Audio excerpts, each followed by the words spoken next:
Welcome students to synopsis IAS. I am doctor Mohammad Zia और ये है हमारी वर्ल्ड हिस्ट्री की सीरीज।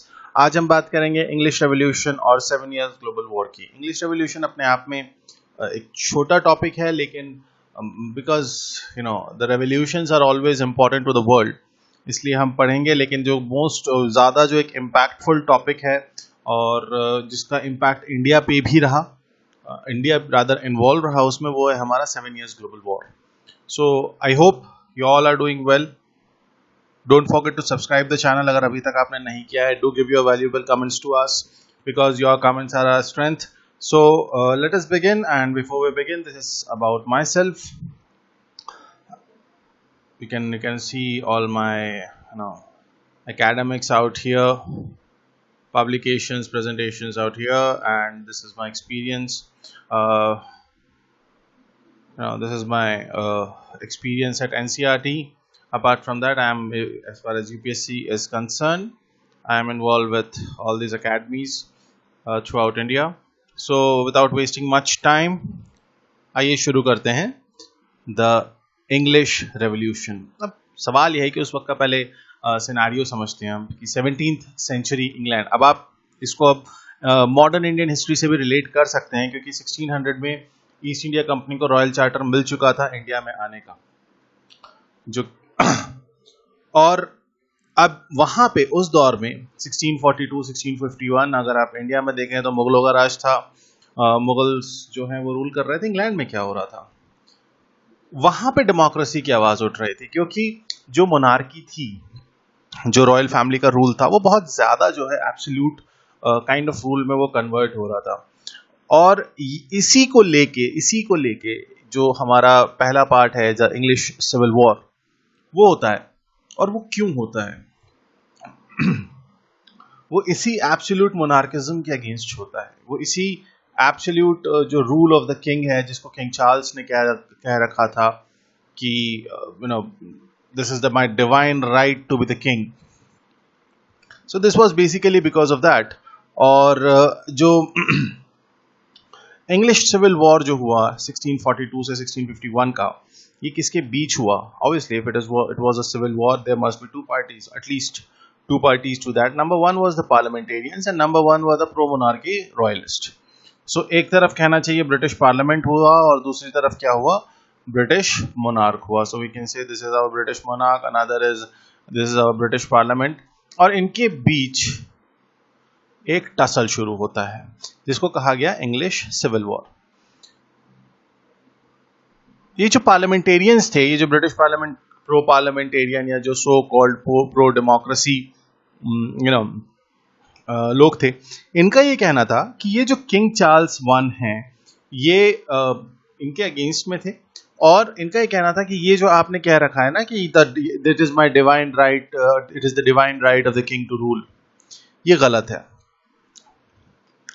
और उनका ये भी कहना था कि अगर किंग कुछ कर रहा है, चाहे वो टैक्स लगा रहा है या कोई दूसरा कानून लेके आ रहा है इंग्लैंड के अंदर, तो उसे सबसे पहले पार्लियामेंट की परमिशन, पार्लियामेंट का कंसेंट, पार्लियामेंट से कंसल्टेशन में करना चाहिए, क्योंकि we are the elected people. हम डेमोक्रेसी की बात कर रहे हैं, we are the elected people.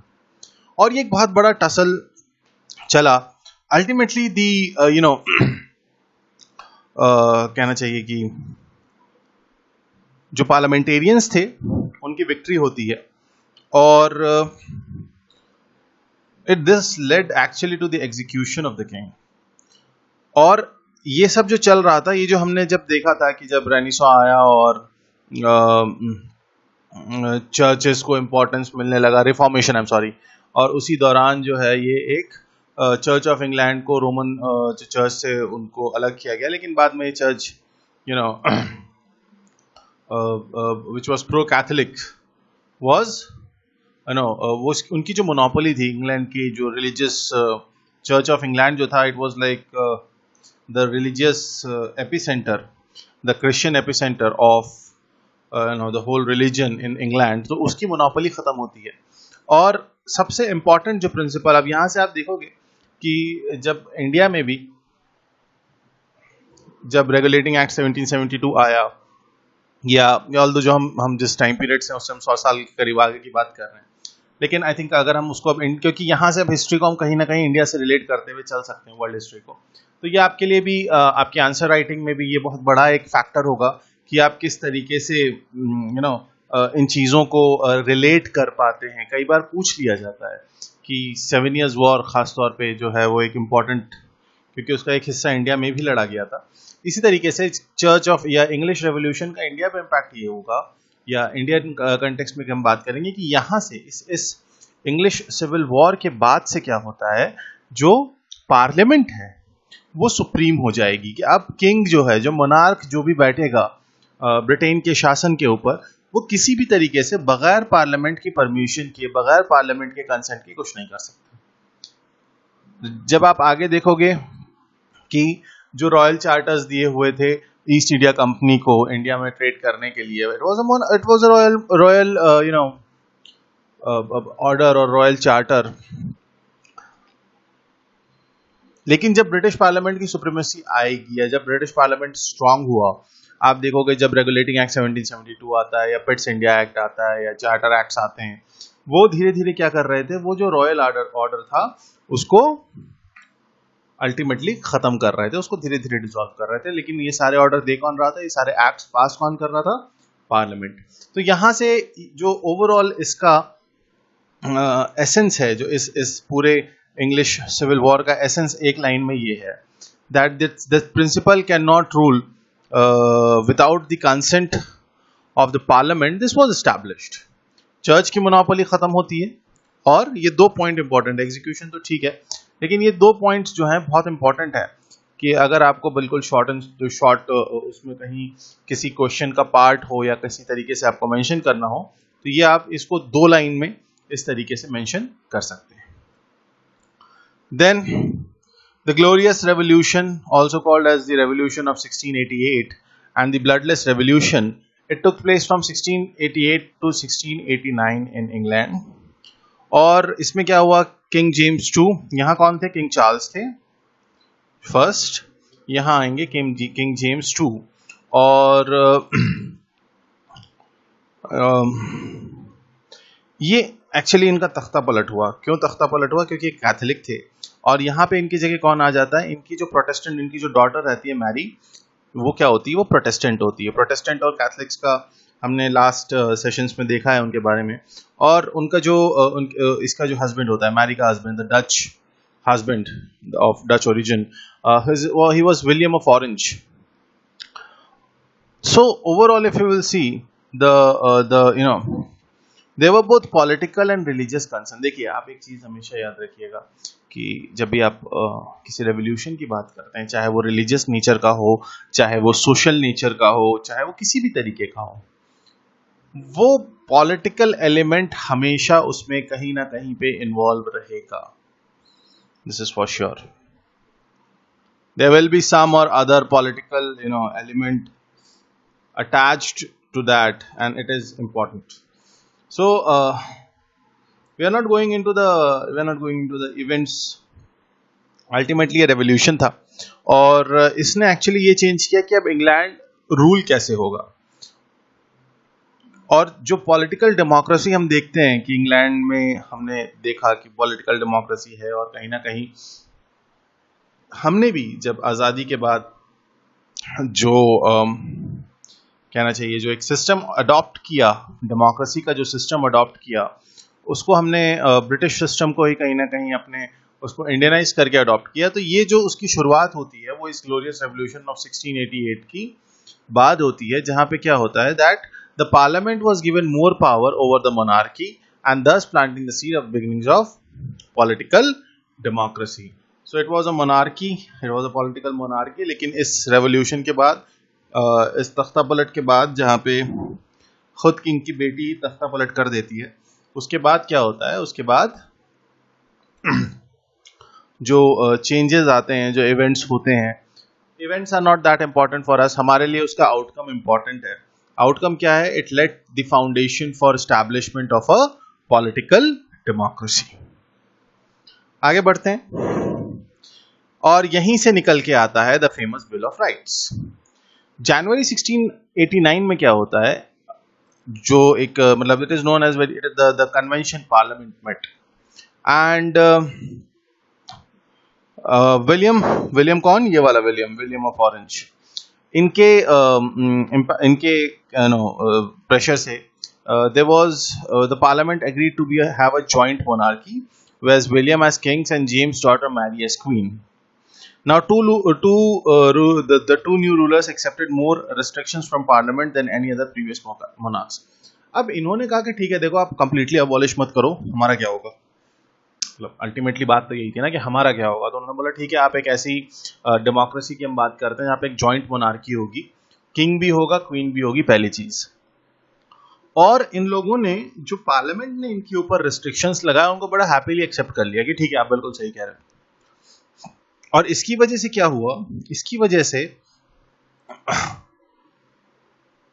जो बैलेंस ऑफ पावर था, या आप जो कहो जो सेपरेशन ऑफ पावर था between the parliament and the monarch, and that completely shifted, and it completely shifted in the favour of the parliament.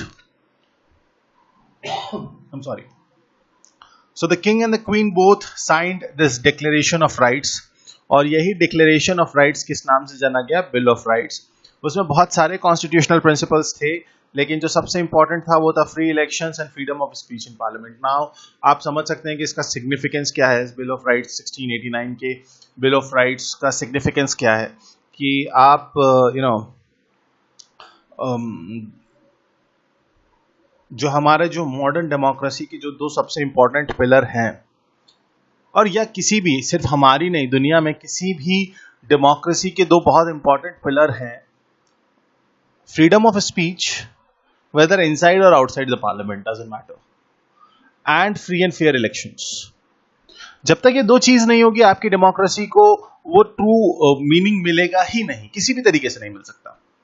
तो इसकी जो उसका जो रूट है, ये जो दो चीजें हैं डेमोक्रेसी के अंदर, फ्री इलेक्शंस और फ्रीडम ऑफ स्पीच, इसका रूट है यहाँ बिल ऑफ राइट्स में। और ये बिल ऑफ राइट्स कब आया, 1689 में। किसने साइन किया, queen Mary and prince William. Prince William कौन थे, प्रिंस विलियम एक डच ओरिजिन के इंडिविजुअल थे जो थे विलियम ऑफ ऑरेंज, और उन्होंने बिल ऑफ राइट्स। और इन्होंने, लेकिन सबसे इंपॉर्टेंट, अब ये तो पॉलिटिकल डेवलपमेंट की बात हुई, रिलीजियस भी इंपॉर्टेंट था, क्योंकि इन्होंने कहा कि अब यहां से जो मोनार्की है वो कैथोलिक नहीं हो सकती, क्योंकि वो खुद प्रोटेस्टेंट थे। तो कैथोलिक और प्रोटेस्टेंट का आपको मतलब पता ही है। और तो and for that you can, if you don't know that, आप हमारा लास्ट वीडियो देखिएगा जहां पे हमने प्रोटेस्टेंट और कैथोलिक्स की बात की, जहां हमने रिफॉर्मेशन की बात की। So from there you can see that, and this is what the importance of this bill of rights. Now, what is the significance of this glorious revolutions? Many historians believe the glorious revolution was one of the most important events leading to Britain's transformation from an absolute monarchy to a constitutional monarchy, जो कि वो आज है। आज भी वहां पे queen है, queen Elizabeth II, she is ruling, she is the monarch, लेकिन अल्टीमेट पावर जो है, जो भी जो रियल पावर है, नॉमिनल हेड तो है ही, लेकिन जो रियल पावर है वो किसके पास है, जो रियल पावर है वो ब्रिटिश पार्लियामेंट के पास है। After this event the monarchy in England would never hold the absolute power again. और उन्होंने एक्चुअली डिजाइन ही इस तरीके से किया इस बिल ऑफ राइट्स को, इस डिक्लेरेशन ऑफ राइट्स को, कि आगे चल के भी किसी भी तरीके से ये जो ब्रिटिश मोनार्क है वो किसी भी तरीके से एब्सोल्यूट पावर ना ले पाए।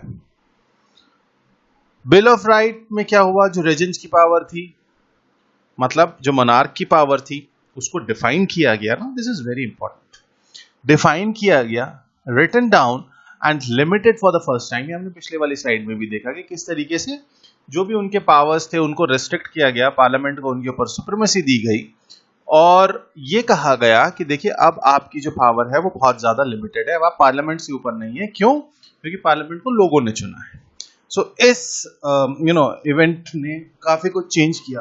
एक्चुअली ये इंपॉर्टेंट इसीलिए है, एंड ऑब्वियसली अब पार्लियामेंट को जैसे ही पावर मिलेगा तो एक दिन में तो कुछ नहीं बदलता है। आने वाले वक्त में, आने वाले सालों में आप देखेंगे कि किस तरीके से ब्रिटिश पार्लियामेंट का नेचर बदलेगा, उसकी फंक्शनिंग बदलेगी, और किस तरीके से वो जो इन्फ्लुएंस है उसका बाकी जो कहना चाहिए इंग्लैंड के ऊपर, और फिर इंग्लैंड के बाद जो ब्रिटिश कॉलोनीज थी उनके ऊपर वो चेंज होगा. सो this was the significance of the glorious revolution.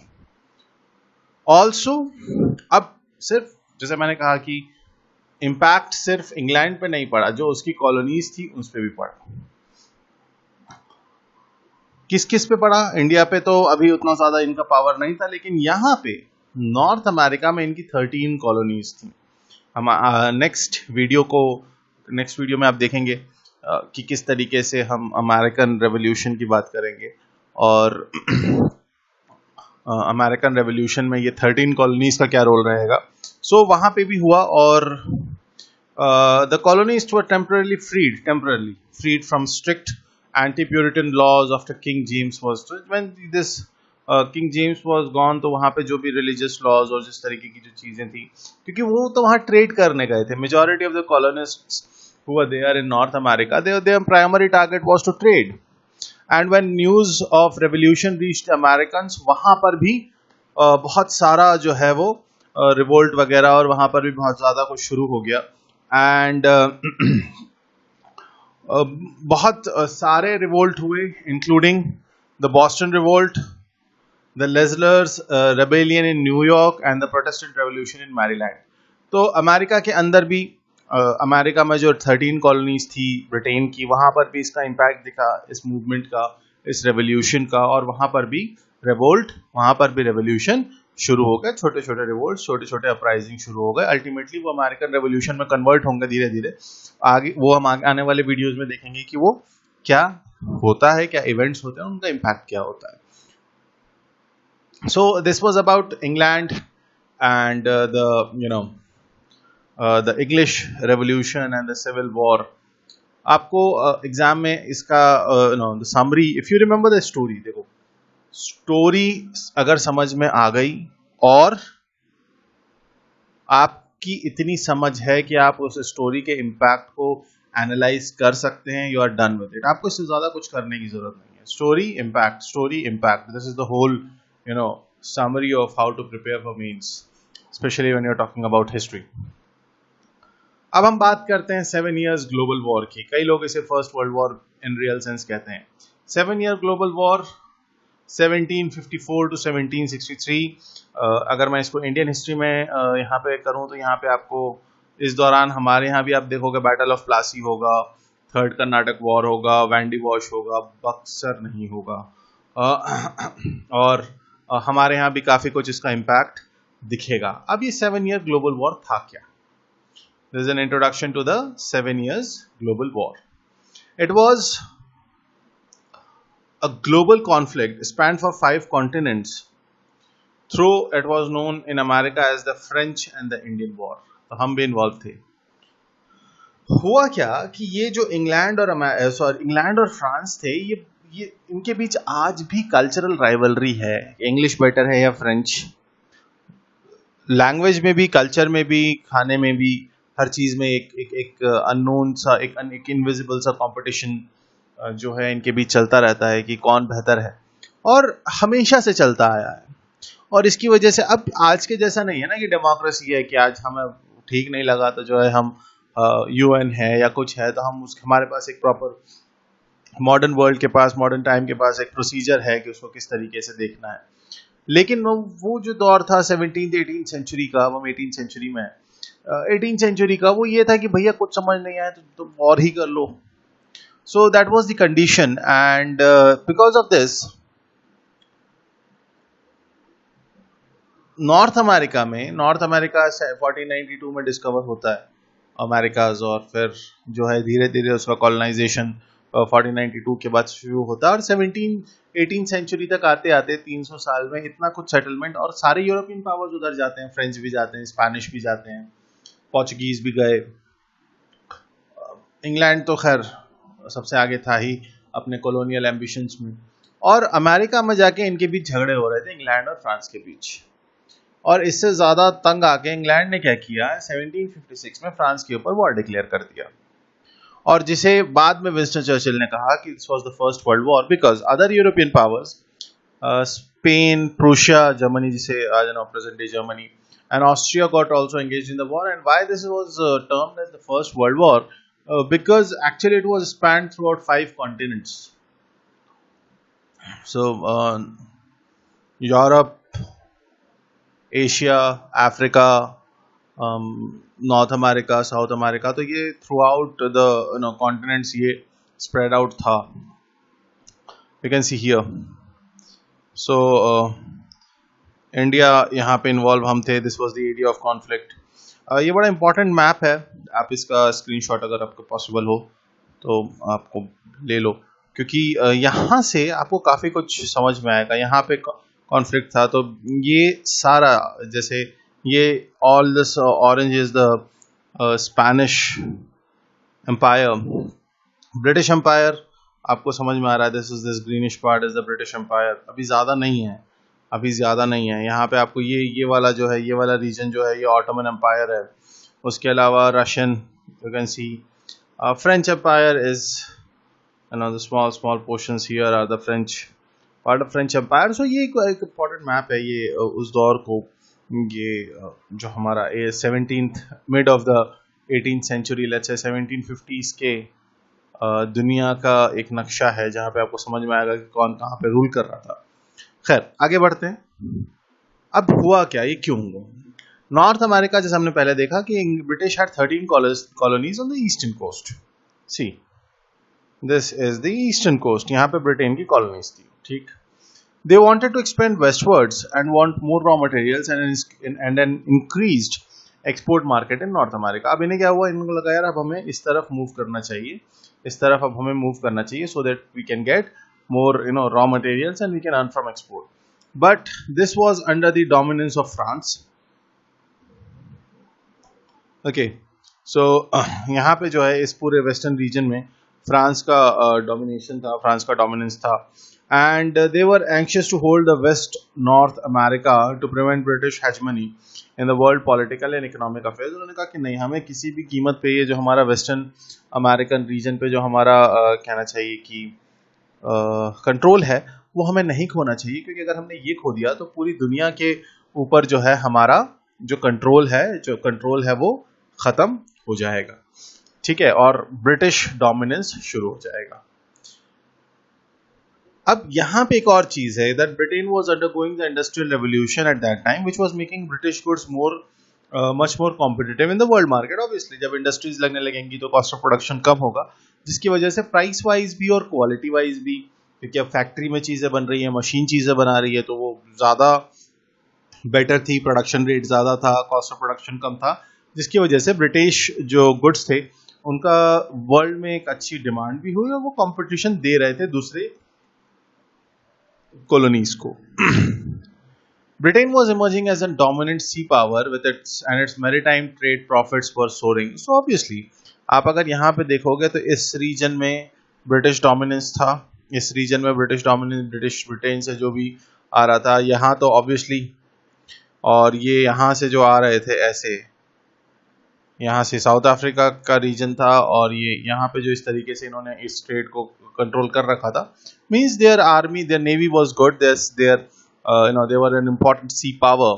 और इनको फ्रेंच को यही लगा that a stronger Britain in northern America would soon threaten the French colonies in the Caribbean. So यहाँ पे आप देखो, यहाँ पे सब फ्रेंच कॉलोनीज थी इस रीजन में.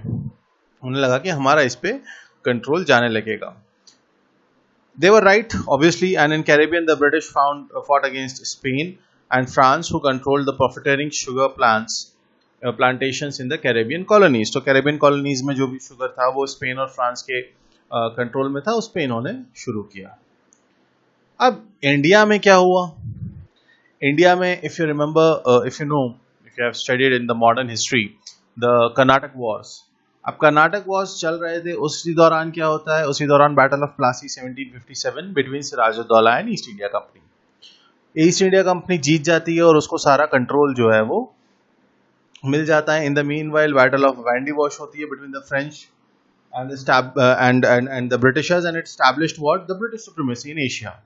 सो बैटल ऑफ वैंडी वॉश के बाद एक्चुअली ये 7 ईयर वॉर्स जो है वो खत्म होता है, और ब्रिटिशर्स का जो कंट्रोल था या जो ब्रिटिश सुप्रीमेसी थी इन साउथ एशिया, वो जो है वो पूरी तरीके से कंप्लीट हो जाती है और फ्रेंच के पास सिर्फ पौंडीचेरी ही रह जाता है यहाँ पे।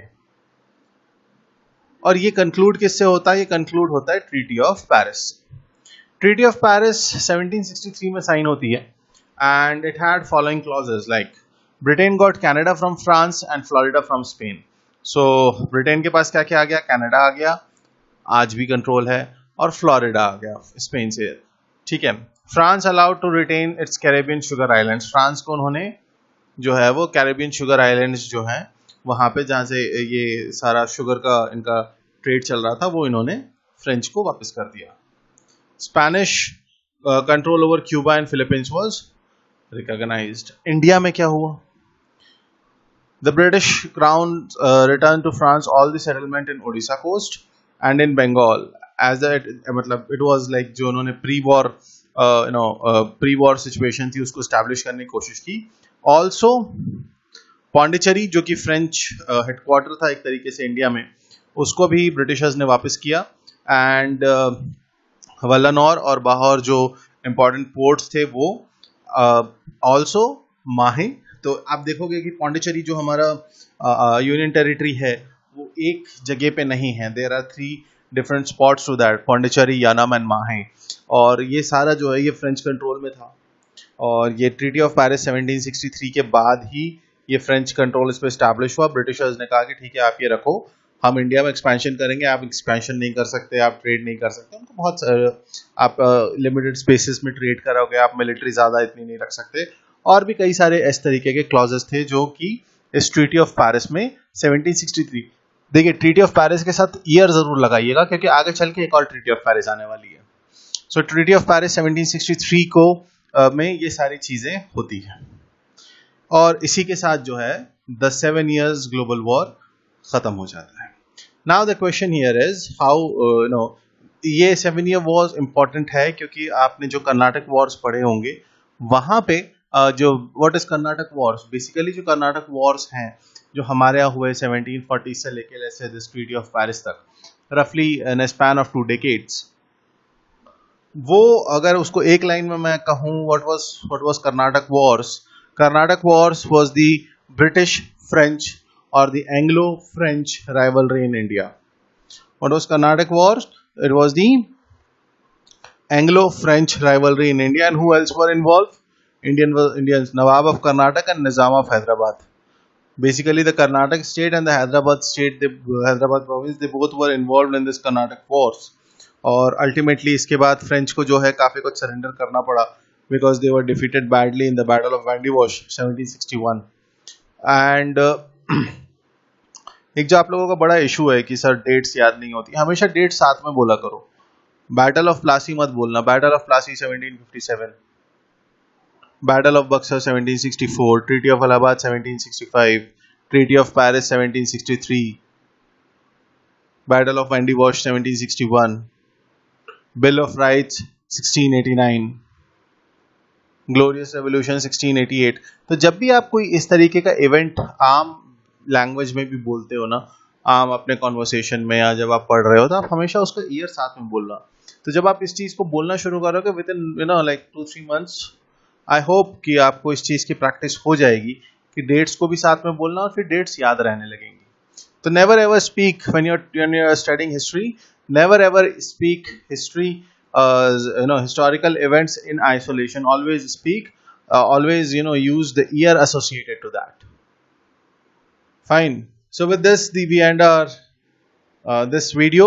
I hope you liked it. Do mention how you like the video, do mention your comments, and in the next video we'll start the next part, and I believe that is the American Revolution. So till then, have a great time, stay safe, stay healthy. Thank you so much.